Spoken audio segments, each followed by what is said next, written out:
dizer, né? O Robert Janet é nosso conhecido e acho que tem um fã-clube não só no Rio Grande do Sul, mas em todo o país, porque ele tem prestado assessoria ao Ministério da Saúde também. E é um prazer, Robert, tu dispor desse tempo, que a gente sabe que está no olho do furacão, como a gente diz em português, até tivemos que suspender na outra atividade que estava planejada 2 semanas atrás, se não me engano. Então, muito bom ter o Robert para discutir em relação a como que ele está vivenciando essa situação. E lembra muito aquela frase que a gente diz, tem que, principalmente nessa pandemia, aquela frase que tem que se pensar globalmente e agir localmente. E o título da aula que está disponível no nosso curso é exatamente com esse enfoque. Robert, pode colocar aí a tua apresentação aí para compartilhar com todo mundo que está assistindo. Obrigado, Ayrton. Olá, amigos. Olá, colegas, galera. Obrigado por me convidar aqui outra vez para passar uma hora com vocês. Para mim é um escape de situação terrível agora, e me dá uma oportunidade de pensar mais antes sobre nossos jeitos, nossas ameaças, e como vamos responder efetivamente com essa crise. A dica que eu uso esses dias com a minha equipe é: fazemos possível, que foi o impossível. Porque eu não poderia imaginar 3 anos atrás que estamos na posição de hoje. Antes de começar essa apresentação, eu dizia a gente aqui que, numa reunião do Comitê de Crise da Associação Brasileira de Medicina, que eu assisti em sexta-feira passada, foi 4 óbitos durante de minha serviço durante a horário dessa reunião. Bem, falando do Brasil, também dos Estados Unidos, a politicalização dessa crise é uma ameaça para todos nós, a vocês também a nós. Aqui nos Estados Unidos tenho que comentar abertamente, francamente, que a ausência da liderança nacional é um problema enorme para nós. Temos essa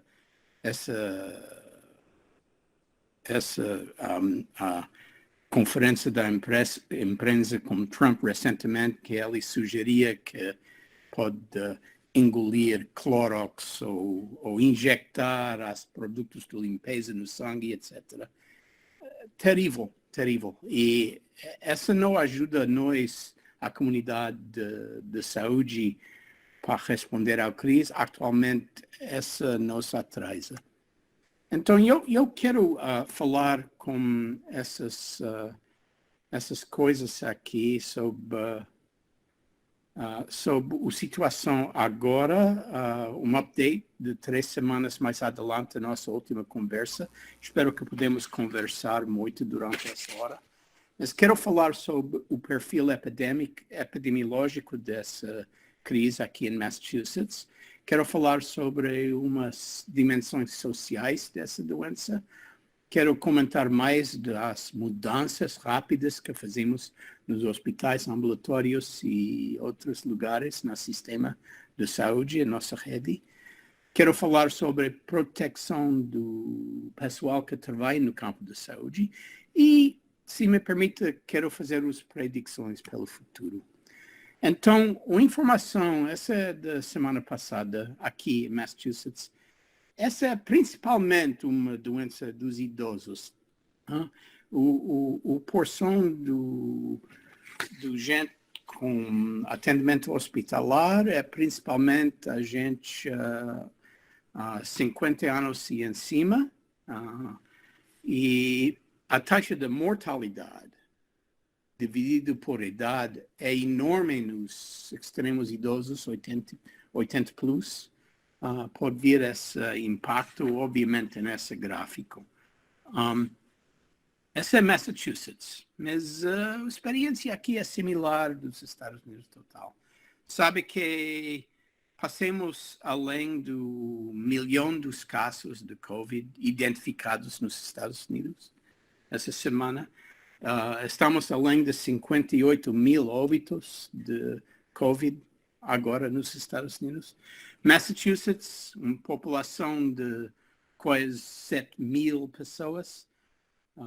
Temos agora 60 mil casos confirmados e mais que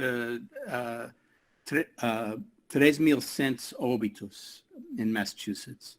Mas, interessantemente, dessas 3.100 óbitos, 1.800 foram em idosos. E esses não foram idosos só do hospital, mas também nas casas de repouso, os lares dos idosos. É um lugar difícil. Então, essa ideia de a extrema mortalidade nos idosos é uma coisa para notar para vocês, porque lá no sul do Brasil tem uma população grande dos idosos, mais que o resto do país. Os lares dos idosos, os casos de repouso, é uma história extremamente triste, extremamente estressado. Temos facilidades como taxa de infecção 50%, 80% dos pacientes, mas além disso, a gente que trabalha nessas facilidades também estão doentes, não podem ir para o trabalho e não tem ninguém para atender essas gente vulneráveis. Então, esse impacto talvez é o mais impressionante do crise total. Você sabe que lá em Rio Grande do Sul está experienciando a mesma, e em São Paulo, Prevent Senior sofria muitos casos de Covid também. Essa vai acontecer em todo o Brasil. Tem que aprender isso da nossa experiência. O lar do idoso é um lugar de vulnerabilidade extrema. Também temos essa ideia do impacto desproporcional para gente que são negros aqui nos Estados Unidos. Por exemplo, em Washington, 45% da população é negro, mas 75% dos óbitos foram de população negros.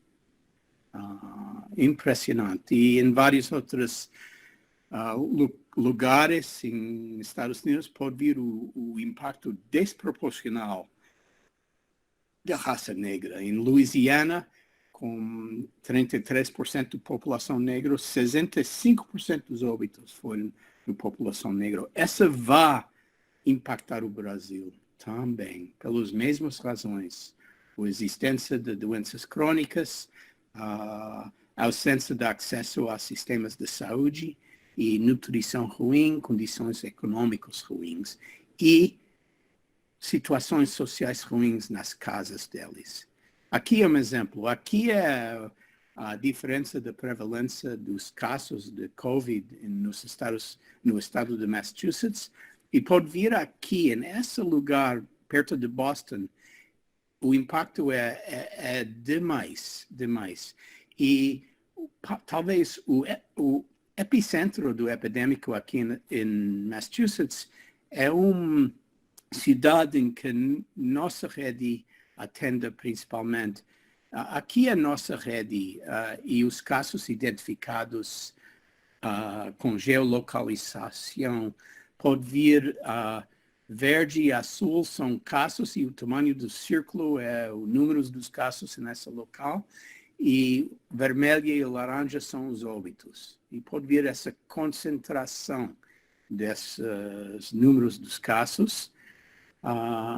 O exemplo principal em que eu quero notar é a cidade de Chelsea, Massachusetts.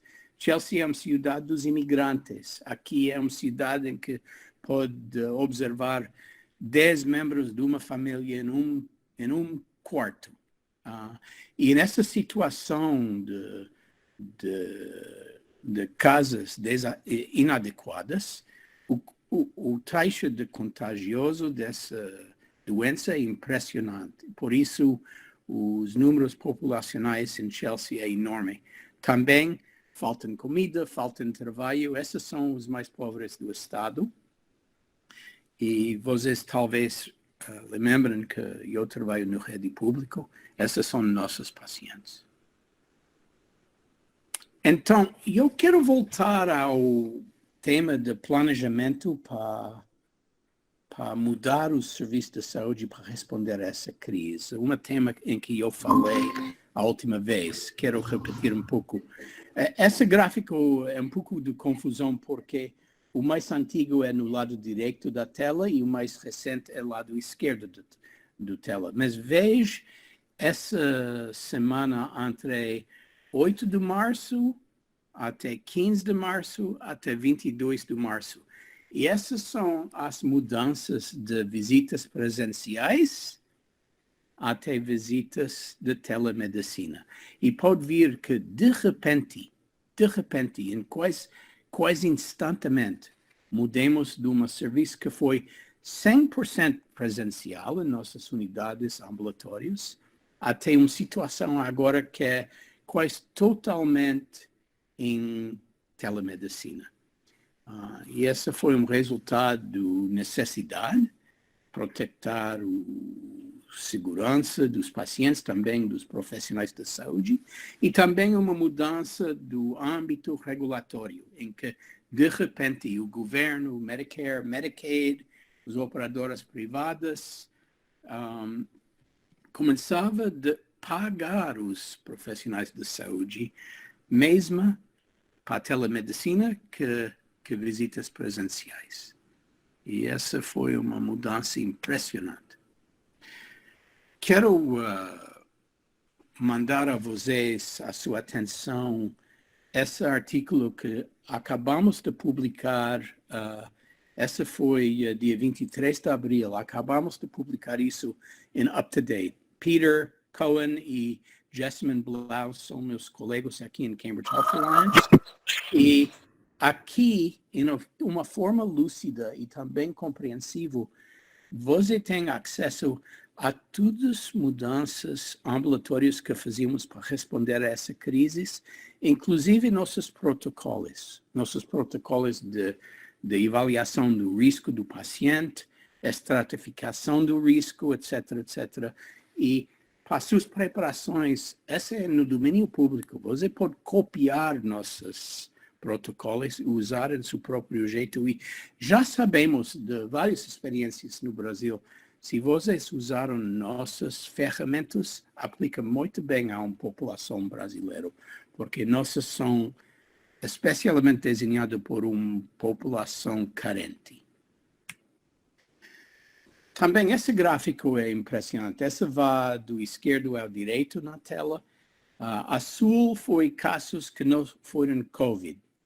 E vermelhas são casos de COVID. E também pode vir a mudança de repente, dia por dia, de uma situação sem COVID até uma situação em que quase 60%, 80%, 90% da nossa atividade é do COVID. No UTI, nos leitos de medicina, nos hospitais, unidade de atendimento paliativo, mas vejo que obstétrica, quase nada. Obstétrica é quase sem COVID. Psiquiatria, quase metade é COVID agora. Então, esse é um cronograma, um gráfico de mostrar o impacto da mudança da patologia em nossa rede pública de saúde só em uns dias até umas semanas. Quero falar um momento sobre as preparações do hospital. E é impossível para sobre-enfatizar esse tema. A proteção dos profissionais de saúde deve ser essencial, fundamental. Essa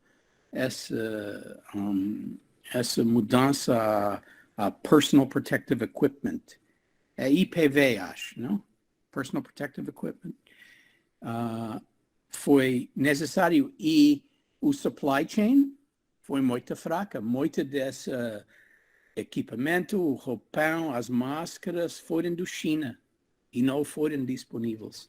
Foi necessário para esterilizar e reutilizar muita dessa. E ao final, ao lado direto da tela, é uma observação de importância enorme. Porque sempre falamos da proteção das enfermeiras, dos médicos, etc. E raramente falamos de proteção da gente que fazem limpeza, os profissionais sanitários que limparam o hospital, os leitos, as salas do hospital. Essa importância enorme. Cada pessoa tem um papel essencial em nossa resposta a essa pandemia. Quero falar um pouco de uma história de trabalho meu. Antes de começar essa conferência, eu dizia que estou quase 90% agora atendimento paliativo. Pacientes, principalmente os idosos, que chegaram no hospital com insuficiência respiratória e que não desejam ser candidato por ventilador, mandaram a nossas unidades de atendimento paliativo. Em uma de nossos hospitais, mudamos uma unidade de fisioterapia até uma unidade de atendimento paliativo. Outra unidade em outro hospital, essa foi nosso centro de exames suplementares cardiovasculares, que agora é um lar de atendimento paliativo. Foi necessário para lançar esse serviço sem usar leitos agudos, sem usar equipamento do hospital, sem usar enfermeiras e outros profissionais do hospital. Quem são essas enfermeiras, essas técnicos de enfermagens? Elas vêm dos lugares ambulatórios, da atenção primária, da pediatria, da obstétrica, de especialidades cirúrgicas ambulatórios. E eu fiz um programa de treinamento rápido nas principais de atendimento paliativo e eles têm trabalho bacana a esses pacientes que estão nos últimos dias da vida e têm conforto e dignidade por seu curso final da vida. E estou extremamente orgulhoso dessa unidade. Tenho que mostrar uma coisa, você não pode perceber isso, mas esses leitos não são leitos do hospital. Esses são leitos de látex inflatados. E essas foram as únicas camas que foram disponíveis para essas unidades. E foram muito bem, muito adequado, e os pacientes estão muito confortáveis naquelas. Então, antes de começar nosso debate e o coração dessa hora hoje, quero fazer umas predições pelo futuro, porque tenho várias observações de nossas mudanças rápidas no sistema de saúde em Boston e Estados Unidos. Primeiro, agora é óbvio a todo mundo que a atenção primária é essencial. Nos lugares em que os pacientes foram já vinculados com uma unidade de saúde e podemos continuar nossas relações por telemedicina, os resultados foram muito melhores. E podemos mudar rapidamente de um sistema presencial até um sistema de telemedicina. Além disso, nosso investimento em prontuários eletrônicos foi essencial para suportar esse tipo de trabalho. Essencial. Telemedicina agora será um componente permanente do nosso futuro. Antes dessa crise, foi só em unidades especiais, experimentais, etc., porque as regulações, os sistemas de pagamento, etc., restritaram o acesso à telemedicina. Eu acho que todo mundo agora sabe que a telemedicina é eficaz e tem um papel no perfil de medicina ambulatória. E será, no futuro, um componente permanente. Aprendemos que trabalhar em time não é só uma ideia boa, é uma ideia essencial. Por exemplo, nossas unidades de cuidado paliativo é totalmente no domínio das enfermeiras. As enfermeiras são donas desse lugar. E os médicos, mais ou menos, são consultores.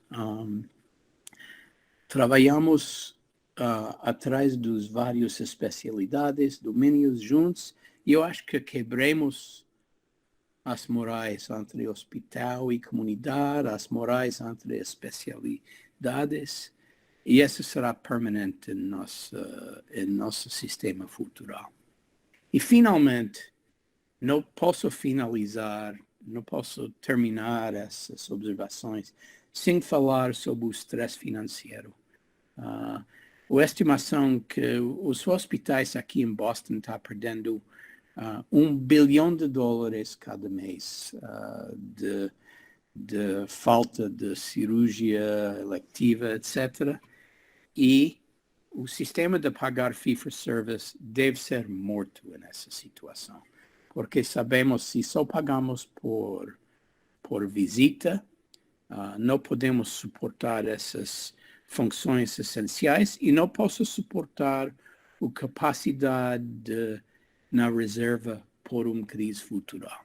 Então, essa vai provocar mudanças enormes em nosso sistema de saúde e eu posso rezar que também será igual lá no Brasil para vocês. Então, para terminar a apresentação, uma piada, não esqueça de lavar as mãos, por favor. Essa é uma intervenção de saúde coletiva essencial. E também, quando pensa que tudo é ruim, sempre pode ser pior. Mas para deixar as piadas atrás, eu quero falar de uma coisa um pouco emocionante, um pouco sério, que foi uma dica de Martin Luther King, que a minha colega Serena Chow, chefe de geriatria aqui no Cambridge Health Alliance, nos dizia essa semana. Martin Luther King dizia que só no obscuro extremo pode vir as estrelas. Estamos em um momento do obscuro extremo, com muitos óbitos, muito estresse no sistema e com profissionais de saúde também estressados e doentes. Mas, além disso, nossos colegas são as estrelas. O suporte do público pelo campo de medicina ultrapassou nossas expectativas. O suporte dos redes sociais, o suporte de nossos governos locais, enorme. E eu tenho que agradecer todo mundo por esse suporte que recebemos, porque eles são verdadeiramente estrelas. E não poderemos ver que são estrelas porque não foi escuro suficientemente. Então, amigos, força, prepare-se e obrigado por assistir nesse evento. Agora vou desligar a tela e vou participar com você por mais meia hora em debate. Estão abertas as inscrições para perguntas para o Robert, que é a aula, ele já está disponível no site do curso, e a apresentação foi só para estimular a discussão, né? Então... até agora só elogios e risadas pelas piadas. Ayrton, quer começar com alguma pergunta? A gente que me conheceram sabem que é impossível para me resistir a piadas, não importa quanto sério é a situação. Robert, a primeira coisa que me chamou a atenção quando tu falaste no modelo de saúde é que a gente identifica que é um sistema de saúde fragmentado. Tem algumas pessoas que usam como se trabalha em silos, né, e não conectado atenção primária, o hospital, reabilitação. E tu também falaste que depois dessa pandemia, fee for service, pagamento por tarefas, por serviços, vai desaparecer porque os hospitais no Brasil, nos Estados Unidos e vários lugares do mundo estão desaparecendo. E a gente tem a Europa como fair state, né, como um aspecto que é sempre muito valorizado, mas pelo visto, na Itália, particularmente mesmo no Reino Unido, essa pandemia mostrou as insuficiências desse sistema de saúde que funcionava bem em países como Itália e Reino Unido. Comparando esses países que tinham um sistema de saúde que, a nosso ver, era muito eficiente e efetivo, com os modelos brasileiros e dos Estados Unidos, que a gente percebe que já não era bom e agora vai ser um desafio ainda maior. Queria que tu comparasse isso e o desafio agora com a pandemia e qual é a visão de futuro em termos de modelo assistencial. Eu estava falando, antes de iniciarmos, que tu também é consultor na China, né? Então, a China também é um modelo difícil de ser comparado com, pelo menos, Estados Unidos e Brasil, mas também como é que vai ser o desafio para um país como o Brasil, que tu conhece tão bem? Por isso é bom para conversar com vocês, porque eu acho que se tem um país no mundo que é o mais similar ao Brasil, é os Estados Unidos. E nosso sistema de atendimento fragmentado é similar a vocês, como exceção de várias redes específicas que são baseadas em atendimento integrado, como atenção primária e integração vertical com hospital e especialistas. E eu tenho o privilégio de trabalhar em um deles. Mas é muito importante para notar que essa fragmentação é uma barreira de adaptar pelo crise, porque nossa adaptação aqui em Boston, aqui em Cambridge especialmente, dependeu na integração desses jeitos ambulatórios. Por exemplo, um sistema forte de triagem dos sistemas respiratórios vinculado com a atenção primária, vinculado com uma clínica especializada em avaliação respiratória e um call center das enfermeiras para acompanhar os pacientes por 2 semanas com o curso de sua doença. Em nossa experiência assim, só 5% das pessoas com COVID foram ao hospital. Podemos manter 95% das pessoas com sintomas em sua própria casa. Essa foi uma conquista, porque essa evitou sobrelotação massivo de nossos recursos hospitais. Quando falamos 3 semanas atrás, nesse seminário, falamos dos limites nos leitos hospitalares, e também, especialmente nos ventiladores e especialmente nos leitos do UTI. E agora estamos no pico e temos uma taxa de ocupação desses leitos de 97%, mas não temos essa experiência de sobrelotação. Por quê? Porque tem demanda excessiva no sistema público, mas a sistema privado só tem uma taxa de ocupação de 50%. Então, podemos mandar nossos pacientes que precisaram de serviço e quando não temos leito a um hospital privado. E eles aceitaram. Bem, eu sei que é muita palavra só para responder a uma pergunta mais ou menos simples e direta, mas sistema de pagamento por serviço não funciona assim. Não funciona. Precisa muito recurso para montar esses call centers, essas clínicas especializadas para fechar os lugares normais da atenção primária e mudar isso para uma outra forma de atendimento.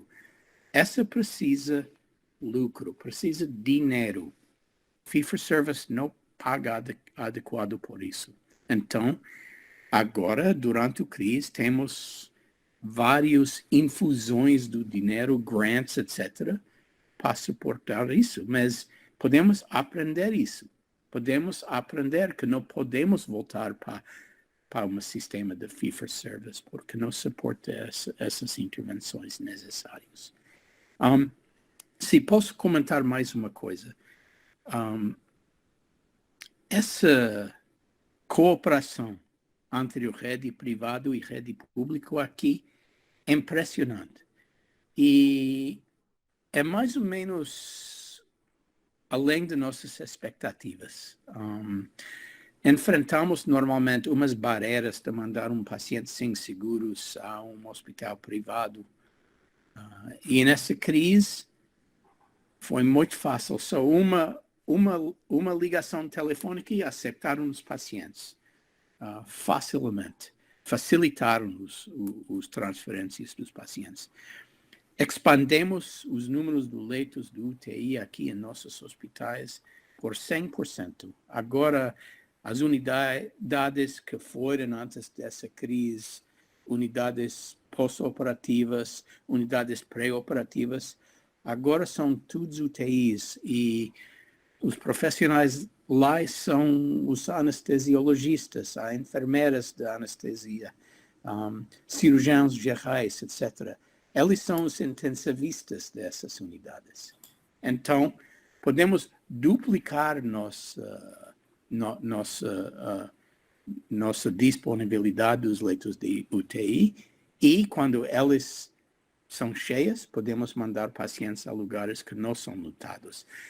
Tem que aprender isso agora mesmo, porque no Brasil, os morais entre privado e público são mais duros e mais altos que aqui. E é essencial que agora, antes que chegue o tsunami dos casos, tem que começar as conversas diretas entre os donos dos hospitais públicos e os hospitais privados para lubricar essa passagem dos pacientes, porque deve ocorrer de repente quando tem crise. Agora tem a vantagem de umas semanas de planejamento. Não perde essa oportunidade. É importante. Tem várias perguntas aí, Daniela. Quem sabe tu apresenta. A Tatiana é jornalista, foi uma das colaboradoras aqui no curso.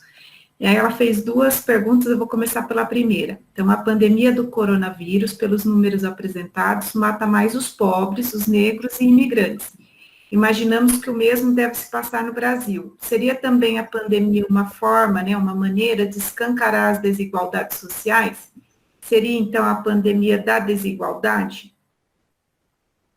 Que pergunta. Que pergunta. Obrigado. Hein? Agradeço essa pergunta. E por um profissional que passei 40 anos no rede público atendendo pacientes carentes, agradeço tanto.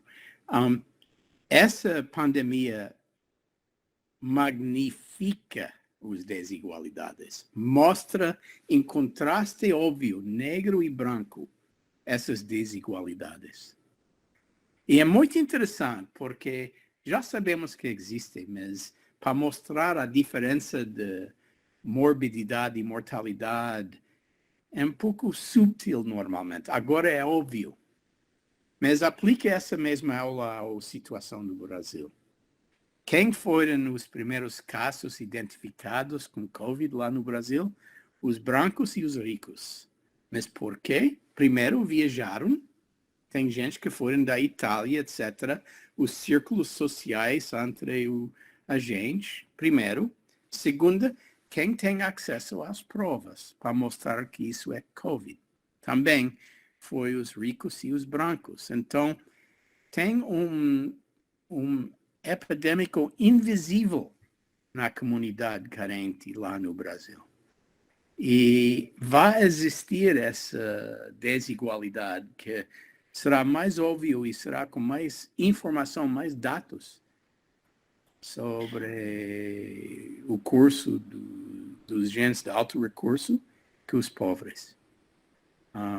E não esqueça, temos muita dificuldade para acessar as provas necessárias aqui nos Estados Unidos, do nasofarinx, do serologia, muito difícil acessar números adequados dessas provas. Então, os números identificados com COVID atualmente são uma porção pequena do peso inteiro no sistema de saúde, porque tem tem gente que faleceram em casa sem saber por que faleceram. Provavelmente é de COVID, mas não sabemos.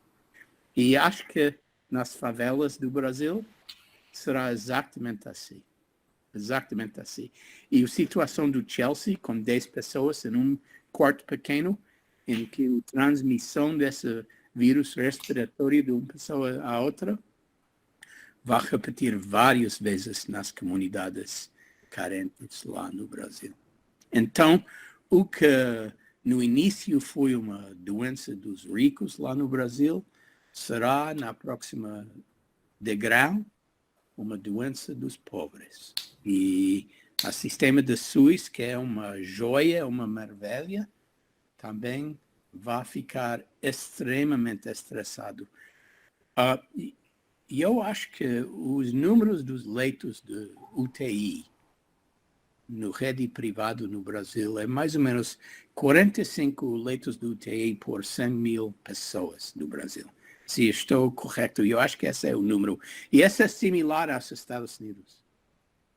Mas no rede pública, a taxa de UTI leito de UTI por população é 4 por 100 mil. Essa é uma diferença de 10 vezes. Por isso, não tem capacidade adequada no sistema público para responder às crises respiratórias que vai enfrentar de repente. Eu acho que algumas coisas que você falou já estão surgindo aqui. Já existe um movimento, né, pedindo o controle de leitos de UTI pelo sistema público, né? Mas, como a gente estava falando um pouquinho antes de iniciar a gravação, como tem sido retardado o pico, as pessoas não acreditam muito, né, nessa gravidade da situação, tendem a subestimar, e talvez esses acordos não sejam tão rápidos quanto a gente gostaria. A Tatiane, eu vou pegar o gancho da Tatiane, porque você falou dos testes, né? E ela perguntou justamente da sua opinião sobre os testes rápidos e qual que tem sido a estratégia americana para a utilização desses testes. Yeah. Palavra do dia. Fragmentado. Depende da cidade. Em Cambridge, em Somerville, em Malden, nossas cidades da nossa rede, tem atualmente livre acesso a esses exames. Se uma pessoa que mora nessas cidades quer, pode ligar um call center e podemos organizar essa prova. Em outras cidades, não. Tem que consultar seu médico privado e o médico privado tem que pedir o exame, etc. Tem uma situação agora aqui no meu bairro aqui. Um vizinho meu faleceu. Não sabemos por que faleceu. Foi idosa. Mas toda a família deve fazer uma prova de COVID. Deve fazer. E elas ligaram no seu médico privado e diziam, você não tem sintomas, não tem que fazer o exame. E eu sei que isso é incorreto. Eu liguei ao Departamento de Saúde Coletivo aqui na cidade. Elas disseram, com certeza, ligue esse número e podemos organizar essa prova na barraca fora do hospital. E elas vêm a fazer isso, mas é como sempre, se pede a opinião de 2 médicos, tem 3 opiniões. Nessa situação em que mudamos dia por dia a informação que temos pandêmica, uma doença. Tem o Guilherme também que perguntou, né, quais as estratégias de alocação de recursos para a prevenção de eventuais prováveis pandemias futuras. Sim, exatamente. Como é que a gente está preparado para as pandemias? Porque vão vir outras pandemias, né, Robert? Isso faz parte da vida humana. E é essencial para aprender nossas aulas que aprendemos agora, porque essa é uma experiência uma vez em 100 anos. Então, podemos escrever essa história em forma clara para preparar pelo futuro. E eu acho que a aula número 1 dessas preparações é que a ideia que medicina é uma empresa e que pode organizar medicina como uma empresa do carro, uma empresa de computador, etc., é falso. Porque essas empresas que ensinaram na escola de Harvard Business School, just-in-time supply chain, etc., é falso. Precisamos capacidade flexível que podemos expandir em tempos de crise. Eu dizia que nossa taxa de ocupância de nossas UTIs é 97%, mas essa é com o duplo número de UTI que é normal. Temos que preparar para rapidamente mudar nossa taxa de serviço para responder a uma crise. E para voltar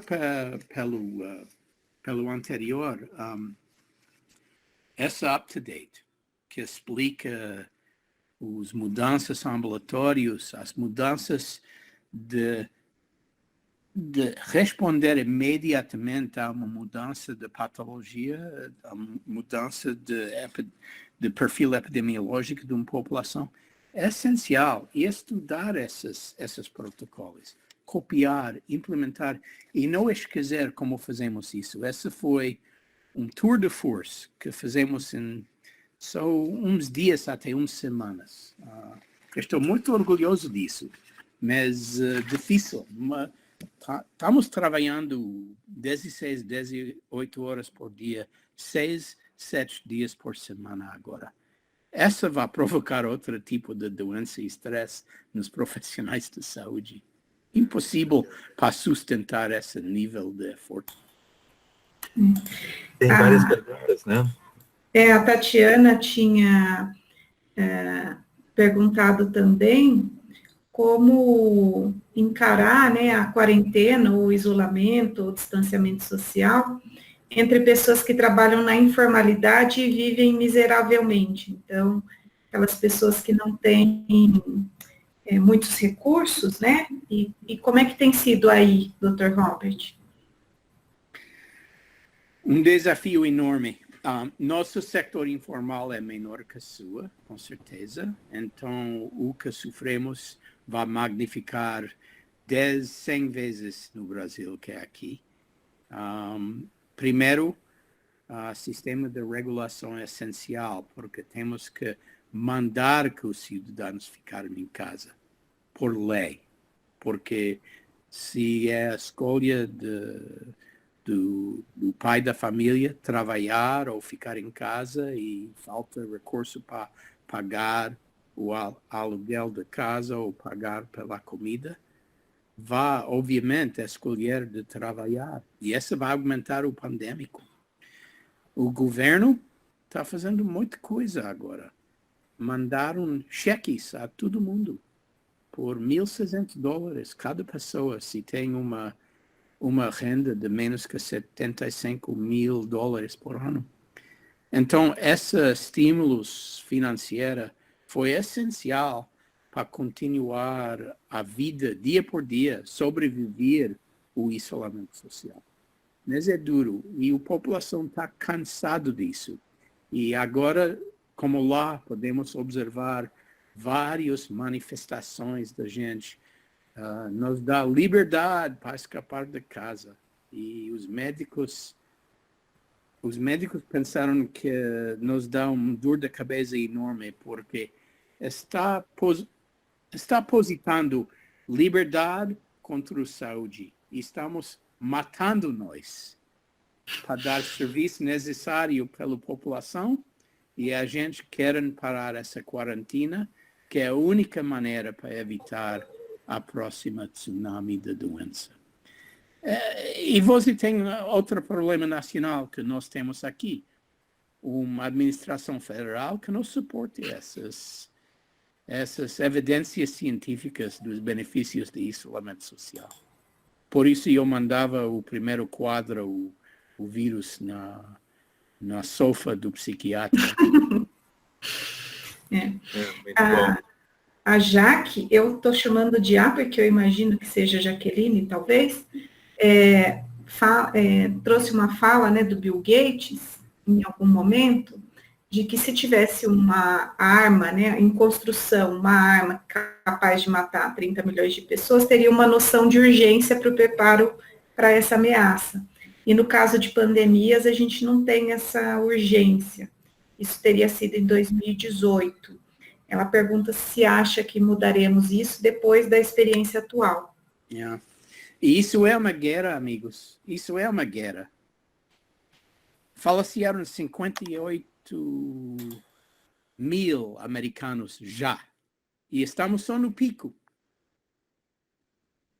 Nossos modelos preditivos mandaram que ainda vai falecer 25 mil, 50 mil mais dessa onda. Não dos ondas futurais, dessa onda. Já perdemos mais americanos dessa doença já que na guerra do Vietnã. E pensa de tudo recurso, tudo as mudanças sociais, etc., que meu país montou para fazer essa guerra em Vietnã contra os comunistas. Essa não tem comparação. E, além disso, não foi só a tropa que faleceu. Aqui são os cidadãos, dia por dia, que faleceram dessa doença. E essa é uma tragédia enorme que tem impacto por uma geração. E estou um produto dessa guerra do Vietnã. Essa foi minha adolescência. O Mazurked tinha perguntado justamente isso, da repercussão desse número de mortos maior do que o da guerra do Vietnã, como que estava sendo a repercussão aí. Yeah. E, bem, você sabe que a maioridade dos óbitos são os idosos, mas cada deles é uma avó, é um pai, é um irmão. E o politrauma que sofremos, famílias, profissionais de saúde, ninguém escapa desse trauma agora, ninguém. E tenho medo que vai ficar pior em seu país. E segunda onda de doença que vamos sofrer será a doença de saúde mental.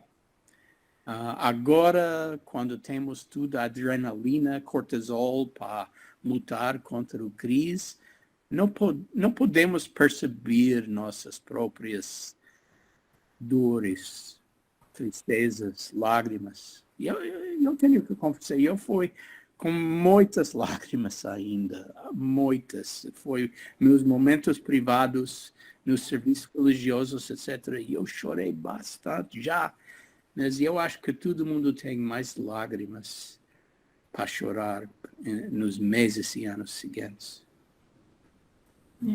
A Karine, que é organizadora do curso conosco, né, então, ela traz a questão dos custos. Então, ela fala, né, que os custos são um problema para os serviços de saúde, que aqui no Brasil a gente tem visto um aumento do custo da máscara, por exemplo, em mais de 1000%. E aí ela pergunta como responder à pandemia com esse aumento, né, do custo de equipamentos de proteção individual, e que os testes foram aprovados para... isso é recente, né, a Anvisa liberou para fazer a testagem rápida em farmácias comunitárias, né, em farmácias. Aqui nós chamamos de drogarias, né? Mas nesse caso só terá acesso quem puder pagar, né? Sim. Podemos voltar por um momento, uma digressão sobre esses testes? Sim, por depois favor. voltamos às perguntas econômicas. Tem muita mitologia dessas provas. Tem um nível de sensitivity que é boa. Se a prova é positiva, provavelmente tem a doença. Mas specificity é muito alta. Mas sensitivity é muito baixa. Nós pensamos que a taxa de false negativa dessa prova rápida é 30%. Então, a gente pensaram, vou fazer a prova, se é negativa, posso voltar à minha vida normal.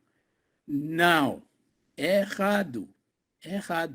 Ainda se tem sintomas, uma prova negativa tem 30% de chance de uma falsa negativa.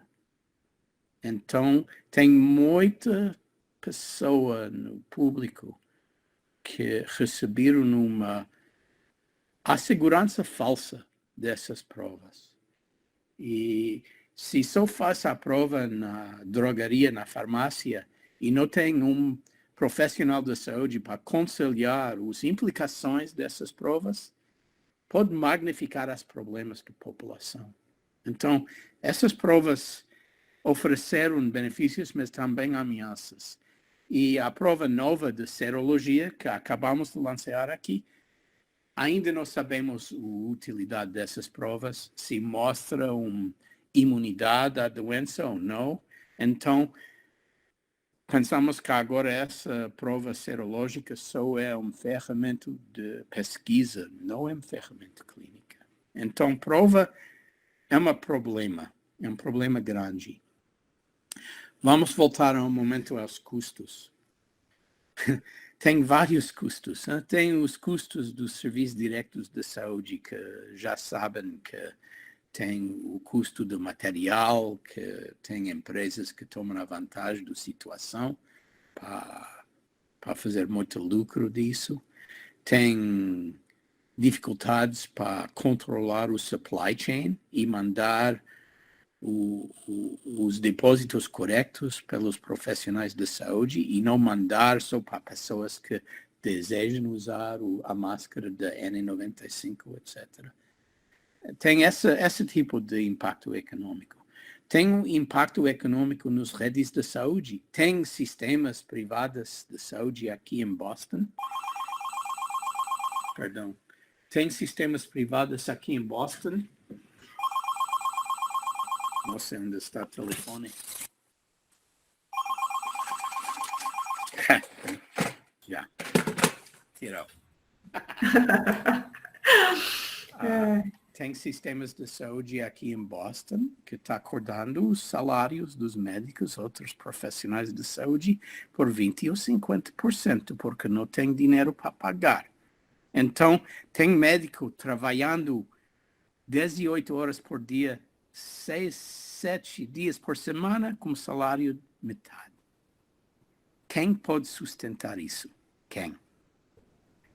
E, ao final, temos que falar da economia geral. Essa depressão econômica tem impactos sociais que vai impactar a saúde em maneiras incalculáveis. Bem, esse é o pior desde 1929 aqui nos Estados Unidos. E com liderança fraca de Washington, não temos confiança que eles venham a arrumar isso em tempo real. Então, será 3, 4, 5 anos ou mais de sofrimento econômico só pela consequência desse impacto econômico geralmente da doença de Covid. E essa é a raiz do conflito entre voltamos ao trabalho ou mantemos nossa quarentena. essa é a raiz disso. E tem efeitos colaterais de qualquer intervenção, como em cada coisa em saúde. Mas o impacto de trilhões de dólares na economia dos Estados Unidos é um impacto enorme. Mais que guerras. A Charmila mandou um link aqui, acho que para quem se interessar mais, para ler sobre isso. E a gente tem a Cíntia falando da Finlândia, que se tornou notícia nos últimos dias como um dos países mais preparados para combater a pandemia, no sentido de ter estoques de emergência com medicamentos e equipamentos médicos. E aí ela pergunta se você acredita que seja uma medida que outros países vão tomar, como, por exemplo, para se preparar para as próximas pandemias. Você acha que isso vai acabar acontecendo? Eu acho que países com controle social potente, forte, responderam com mais eficaz.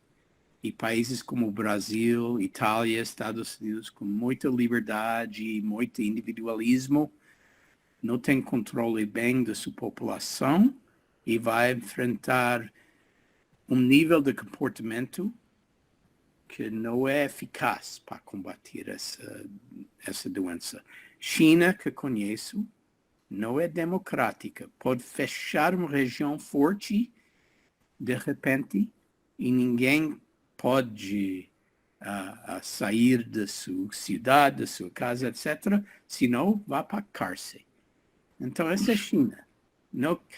Nunca quero viver num país assim, com esse nível de controle social, mas a China limitou sua mortalidade provavelmente a 4 mil, talvez duplo isso, talvez 8 mil pessoas em Wuhan.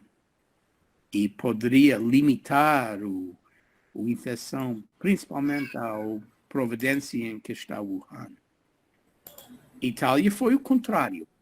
Estados Unidos, o contrário. Brasil, o contrário.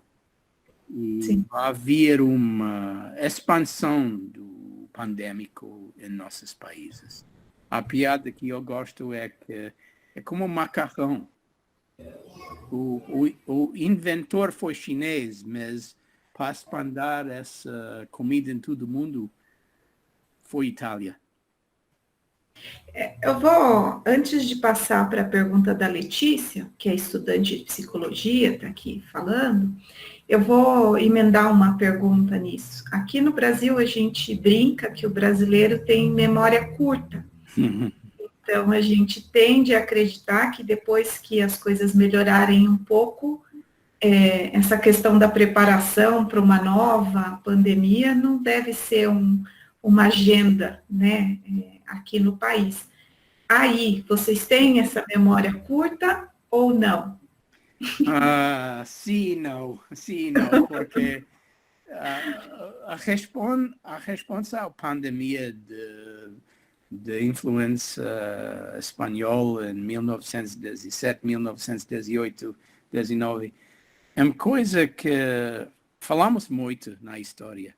E não esqueça essa história americana, porque a taxa de mortalidade da primeira onda de gripe, de gripe espanhola foi mais ou menos 5, 6, 7 milhões de óbitos na primeira onda. Segunda onda, no novembro de 2018, foi 50 milhões dos óbitos, 10 vezes mais alta. Então, é uma aula que sabemos, lembramos, e temos que acomodar nossos planos e comportamento para evitar uma repetição desse desastre. Porque, amigos, tenho que confessar, estou exausto. E nossos hospitais são exaustos. É muito difícil para conseguir medicamentos essenciais, lençóis, as coisas normais por operações dia por dia. Termômetro, não pode conseguir termômetro, coisas normais. Bom, se chega uma segunda onda, pronto, é de tamanho igual que isso, ou talvez mais alta. E eu tenho medo que vá colapsar nosso sistema. Sim. A Charmila mandou um outro link também sobre essa questão dos regimes totalitários no Oriente, né? Essa questão da segurança versus liberdades individuais, incluindo privacidade. Na aula do professor Robert, a gente também discutiu essa questão da saúde individual e coletiva, né, dessa percepção. A Letícia, que é estudante, então, de psicologia, pergunta sobre as questões de saúde mental. O que você acha que ajudaria os profissionais de saúde que estão trabalhando para combater o Covid a ter uma melhor, né, saúde mental? Sim, bem, dois pontos muito importantes e muito agudos. Primeiro, quero comentar que não tem uma diferença entre saúde individual e saúde coletiva. Né? Essa é uma divisão falsa. Talvez os antropólogos podem comentar disso, mas não é realidade. É uma ideia cultural, porque o comportamento do um impacta a saúde do outro. E essa pandemia mostra isso claramente. Então, esquece essa ideia da diferença entre coletivo e individual. Segunda, saúde mental dos profissionais. Temos que oferecer muito suporte, muito conselho, grupos, atividades de sarar nossas almas, orações coletivas, yoga, meditação.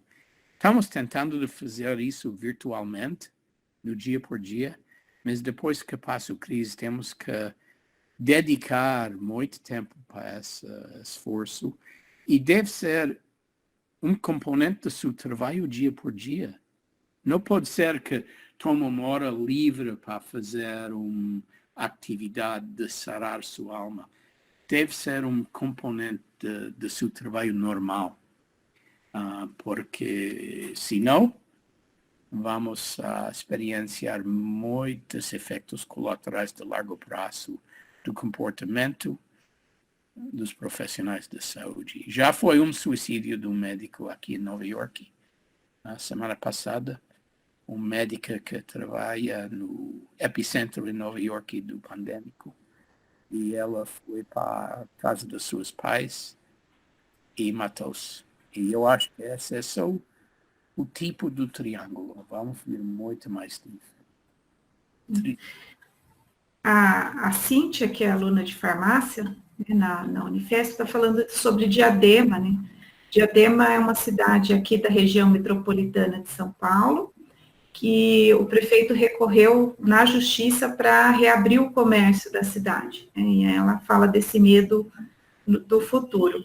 Mas a justiça também depois voltou, assim, não liberou a abertura do comércio, né? Inclusive impôs multa para se caso acontecesse.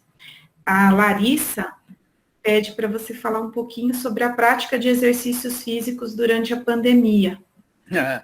Difícil. E não estou um exemplo disso porque estou trabalhando lá na poltrona do meu escritório 16 horas por dia. Minha atividade física é andar pelo refrigerador. Difícil. Essencial, mas quando está trabalhando nesse nível de grande estresse, o autocuidado é importante. A ideia de tomar um Shabbat, um dia fora de trabalho, para recuperar sua força, deve ser essencial. Tento de fazer, mas cada vez que tento fazer, tenho uma interrupção de uma crise importante com meus pacientes. E essa é a realidade de agora. Por isso, eu digo, é um maratona, não é uma corrida breve. E temos que adaptar por isso. Não sou um bom exemplo, mas falo isso para fazer diferente que mim. A gente podia pedir para o pessoal fazer perguntas ao vivo, né? Para ter mais interação. O que tu achas? Robert, ainda tem um tempo? Tenho um tempinho. Tenho outra reunião agora que começou a meio-dia aqui com nossa equipe de saúde mental, interessantemente. E eu vou chegar lá um pouco tarde. Já vi que o Eu teria Marcelo uma já... pergunta. Prefiro ficar com vocês, porque essa é uma oportunidade única. Robert, eu tenho uma dúvida, uma curiosidade em relação a como vocês fizeram esse processo de transição da consulta presencial, que é o nosso método tradicional, para o teleatendimento. Nós fizemos algo semelhante aqui no Santa Cecília, na nossa UBS, que tu conheceste em novembro, e a gente vem tentando fazer essa adaptação, mas notamos que ainda existe alguma resistência para conseguir se dar conta da potencialidade que o teleatendimento pode ter também. E eu vi que vocês transformaram praticamente todas as consultas em teleatendimento, em teleconsulta, com as questões de reduzir a circulação de pessoas dentro do serviço de saúde que são potenciais vetores para a doença, e manter o controle dos pacientes crônicos, com diabetes, com hipertensão. Eu queria que tu comentasse um pouquinho sobre isso, por favor. Estava excelente a tua apresentação. Essa foi a voz do meu amigo Marcelo? Isso. Exatamente. Ok. Obrigado, amigo. Primeiro, falar um momento sobre telemedicina, ok? Usamos tecnologia muito sofisticada. Telefone, essa é de voz, não é vídeo. Porque não tem jeito para fazer vídeo do largo prazo instantâneo. Nós também aqui, exatamente. Então usamos telefone e é adequado. É adequado, mas é vinculado com esse prontuário eletrônico bacana que temos, com toda a informação das últimas 15, 20 anos de nossos pacientes. Então, essa facilitar a mudança, que a existência desse prontuário eletrônico. Okay? Esse é número 1. Número 2, planejamento rápido e imediatamente. Lancemos 2 lugares para visitas presenciais ambulatórios a parte do pronto seguro. Uma, essa clínica respiratória que eu expliquei na última sessão e um pouco hoje. Mas também outra clínica que se chama uma clínica limpa. Só pode entrar nessa clínica se primeiro faz um rastreamento de COVID antes de ir lá. E o médico de família tem que mandar a você lá, é o gatekeeper. E tem segunda gatekeeper lá na clínica limpa, se eles aceitaram essa paciente, porque deve ser uma coisa extremamente urgente. E lá nessa clínica limpa podemos fazer as visitas essenciais que só pode fazer cara a cara. Lesões que precisa intervenção imediata ou tirar sangue, etc., que precisa um exame físico ou talvez uma intervenção manual. O resto é telemedicina. E resistência não é uma palavra que usamos aqui porque não tem escolha. Todas as outras unidades de saúde são fechadas com chave. Ninguém pode entrar. Só o staff. E tem uma senha. Se você tem um problema, liga esse número e vamos avaliar. Então, nem os profissionais, nem os pacientes têm escolha de uma visita presencial. Deve ser uma visita virtual e só se nessa visita virtual se precisa referencia a uma de nossos centros presenciais, pode ir lá. Então, Marcelo, essa foi uma vantagem de uma rede integrada em que a escolha e a política de saúde foi de um processo de planejamento central. Se deixa por a escolha de cada médico privado, consular privado, vai haver muita variação. Então, a vantagem de uma rede centralizada, integrada, etc., para fazer essa mudança rápida e com eficaz. E outro lado que eu referia antes, brevemente, o âmbito regulatório. Porque como vocês em telesaúde era esse, e aqui não foi um âmbito regulatório que permitia a utilização de telesaúde no dia por dia das operações da clínica e proibiram visitas de teleconsultas entre médicos e pacientes. Essa foram antigamente só teleconsultas entre especialista e médico da família. Agora, elas liberaram, em um dia, liberaram tudo isso. Agora, teleconsulta com paciente é legítimo e, como eu dizia antes, pagaram a mesma. Se você passa 15 minutos no telefone, paga a mesma que 15 minutos presencial. Então, essa estimula a resposta dos profissionais para mudar para proteger os pacientes, também proteger os profissionais e sua equipe. Muito obrigado, Robert. Eu queria até aproveitar para perguntar uma coisa. A gente sabe que essa tem sido uma resposta à pandemia, mas você acha que isso se mantém depois da pandemia? Estou perguntando até porque algumas coisas aqui no Brasil têm sido discutidas em relação, por exemplo, à educação. Você passa a oferecer uma grande quantidade de carga horária, de atividades à distância, né, ou remotas, e isso não estava previsto antes. Então, tem-se um receio também de como isso vai ficar depois. Né? Sim, e nós sabemos, como dizia um jogador do beisebol muito famoso, Yogi Berra, predição é muito difícil, especialmente quando fala do futuro. Muito boa. Eu vou usar essa frase. Mas tenho que dizer, mostremos agora, durante a crise, que tem muitas maneiras para atender pacientes, para dar serviços educativos, para interactuar com o público em maneiras que são alternativas de visitas presenciais. E essa deve ser um componente permanente do nosso futuro, porque não precisava esperar pelos dados das pesquisas para mostrar isso. Agora é experiência universal. Sim. Trabalho de casa. Todo o governo está fechado, todo mundo trabalha de casa. Todas as empresas são de casa. Essa vai mudar nossas vidas.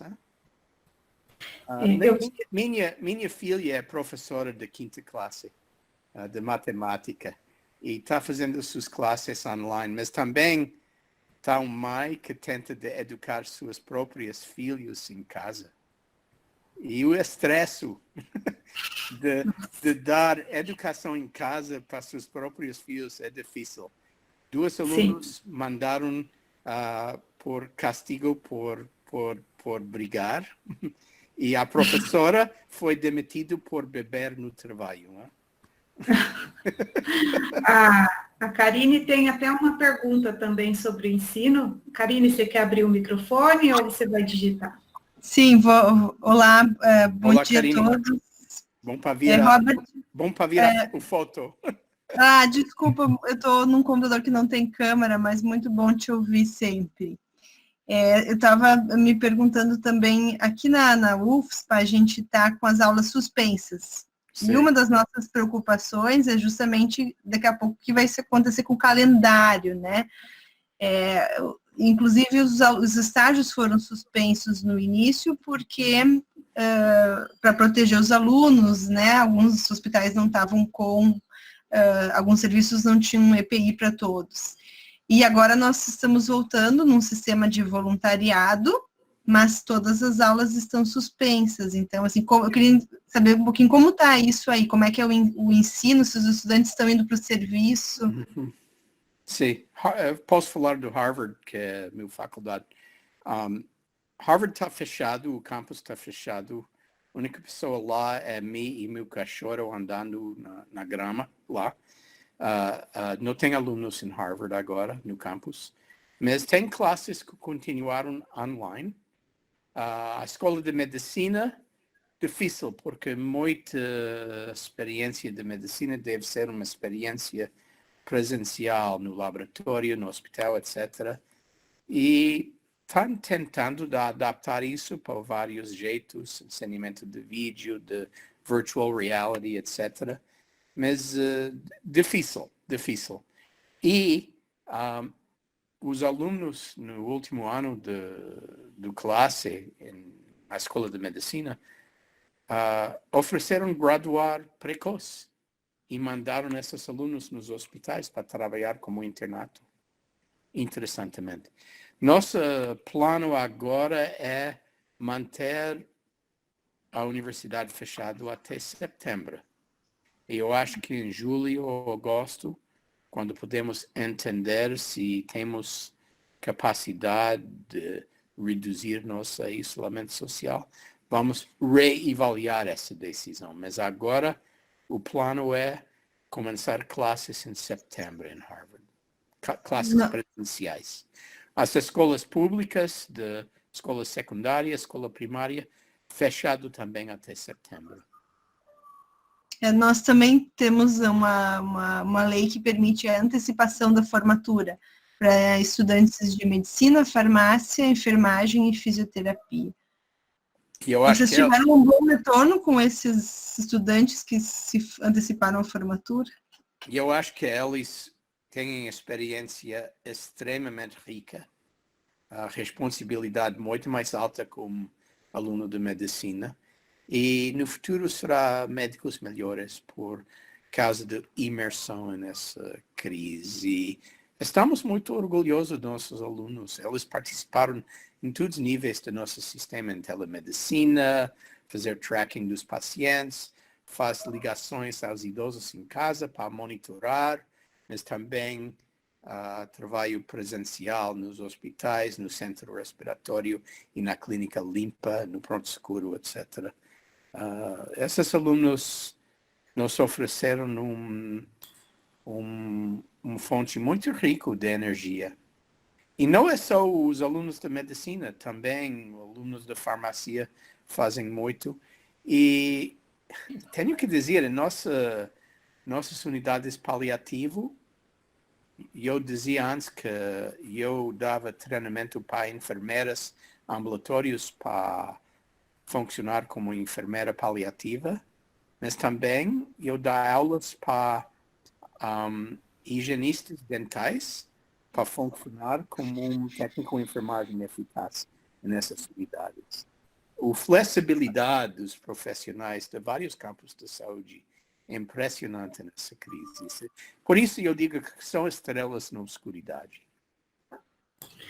Sendo farmacêutica, eu me sinto na obrigação de perguntar como que tem sido o uso desses medicamentos praticamente off-label, né, para tratamento de Covid. Bem, foi muita fumaça e fogão sobre a hidroxicloroquina. Agora essa desapareceu, porque os dados mostraram que faz ruim e não tem muito benefício disso. O benefício é menor e o dano é enorme. Temos um produto biofarmacêutico de Gilead Pharmaceuticals que estamos testando como um protocolo em nossa UTI com resultados preliminares positivos. Então, vamos ver, mas não existe um medicamento de milagre nessa situação. Talvez vá fazer uma diferença menor entre vida e morte por casos graves, mas não tem uma intervenção importante farmacêutica aqui. A coisa importante é para manter o supply chain dos medicamentos essenciais, por exemplo, propofol, midazolam, agentes paralíticos para manter os pacientes com segurança nos ventiladores, morfina e lorazepam por atendimento paliativo. Todos esses produtos são difíceis para conseguir. e temos que proteger o que temos e evitar desperdício. Por exemplo, nossos protocolos farmacêuticos mudaram totalmente. Não mandam uma garrafa total de morfina pela estação das enfermeiras. Só damos o dosagem necessário, porque antigamente damos 20 miligramas, usa 5 e bota o resto na pia. Não podemos fazer isso. Precisamos dessas outras 15 miligramas para essa mesma paciente ou outra paciente. Então, a conservação dos produtos essenciais é uma intervenção importantíssima. E vocês têm que começar a planejar por isso agora mesmo, por favor. A prática pior é para